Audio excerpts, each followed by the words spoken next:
My name is Nicholas Danforth, and I'm an editor at War on the Rocks. You are listening to the Warcast, the members-only podcast for what you need to know now. On Sunday, Greek Prime Minister Kyriakos Mitsotakis and his party, New Democracy, won a 40% plurality in the country's parliamentary elections. Here to tell us what happens next is Ioannis Grigoriadis. Ioannis is an associate professor in Jean Monnet Chair in the Department of Political Science at Bilkent University in Ankara. He is also the head of the Turkey program at the Hellenic Foundation for European and Foreign Policy, that is LEMEP, where I've had the pleasure of working with him for these past few years. Great to have you on the Warcast. Hello, Nick. It's a great pleasure to be with you. Give us a quick overview of the political situation in Athens right now. If I understand correctly, there's another round of voting coming up.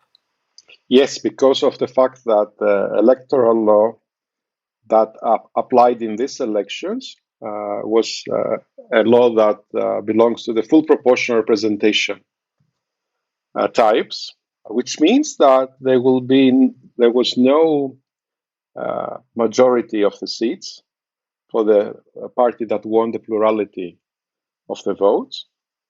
But what is interesting here is that the performance of the New Democracy, the government party, was unexpected by most and unprecedented because it managed to increase its vote percentage while staying in power for almost 4 years, while at the same time the main opposition party, Syriza, suffered a dramatic drop of its own vote share. Well, so tell us why did New Democracy win?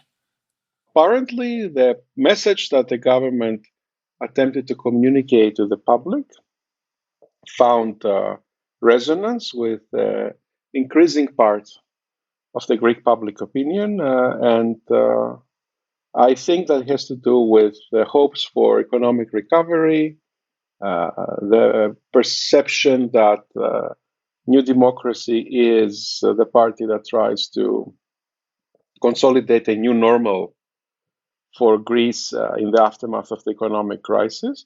And I have to say that the government has tried to follow a very sort of pro-middle class policies, especially when it came to subsidies during the pandemic, subsidies during Russia's invasion of Ukraine. So there have been a lot of programs that were meant to alleviate the difficulties of the lower middle class and the middle class, and this apparently paid off for the government. So then, was economics the main issue in the run-up to the election? I think it was. In addition to that, I think that the chief opposition party, Syriza, failed to develop a convincing narrative for its role as an alternative to the government party. In a sense, Syriza remained trapped to the narratives and the discourses that proved very successful for it about 10 years ago when Greece was in the heart of its major economic crisis, that led Syriza from around 3% of the vote to more than 30% of the vote in a few years. However, after its defeat in the previous election, Syriza faced a very important challenge, either to remain this radical left party with this very polarizing and populist rhetoric, or shift towards the center and become the main representative of the Greek center left.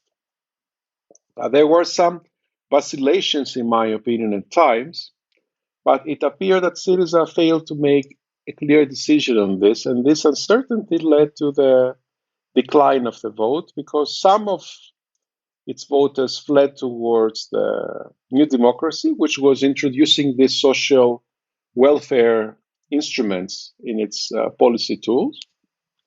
And in addition to that, of course, we have the former leader of the Greek center left, PASOK Kinal, that is making a recovery. So what is interesting is to witness how this margin between Syriza and PASOK Kinal is going to change in the upcoming elections, which are going to take place in about a month's time. So it's not just about the margin between the first and the second party, which of course is important and it's unprecedented, this 20% margin. It's also important to see how the PASOK and Syriza will feature in the upcoming elections, because PASOK may be in a position to challenge the hegemonic position of Syriza in the Greek center left. Now, is the assumption for the next election that New Democracy will win a majority? With this stunning electoral performance in the elections 2 days ago, and with a new electoral law, this is the important detail that I think we need to explain, that the next election is going to take place under a law that gives a bonus to the first party, so bonus seats, which means that it will be much easier for New Democracy to win a parliamentary majority. So it can win a parliamentary majority with a worse result than the one it won on this Sunday. So assuming that the electoral performance of the New Democracy is going to be the same or even slightly worse, Kyriakos Mitsotakis will be in a position to control the parliament and then put forward his agenda about economic and political reform. So in a sense, apart from that, it is also important to see how the struggle for the Greek leadership in the center left is going to develop. Whether PASOK reaches the percentage of Syriza, or whether Syriza consolidates its position despite this heavy blow that it suffered in the elections. Now, let me ask, assuming that New Democracy does emerge victorious and forms a majority, what does this mean for Greek foreign policy going forward? So I think that the victory of New Democracy is going to mean that Greece will remain committed to its Western security alliances, to a deeper and more profound relationship with the United States, a stronger position on the side of the West and Ukraine against Russia. This is something that has been considered to be as a success of the Mitsotakis government over the last few years. And I think that there is no reason why the government will make a U-turn on this. As I said, making Greece a stronger ally within NATO and a more dynamic EU member state, a state that is no more a source of problems, but contributes to the solution of European problems. This is going to be one of the first priorities of the new government. And then taking a step back, do you have any final thoughts on what this says about the broader direction of Greek politics? I think that this election result signals departure from the more than decade of Greek economic crisis that had a profound effect on Greek politics as well. This led to the rise of extremist parties like the Golden Dawn, but also led to the rise of populist parties on the left and on the right. So I think that what the Greek people said by voting strongly for New Democracy is that they want some normalcy. They don't want these polarizing tactics that proved very successful in the previous decade for certain political parties.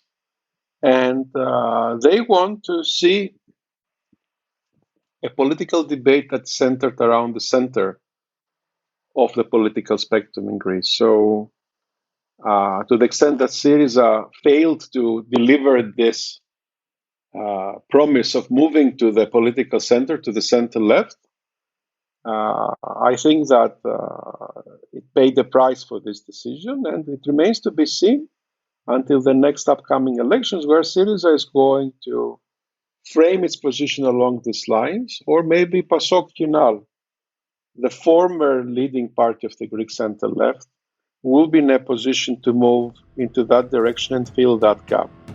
Thank you so much for joining us on the Warcast. You're most welcome.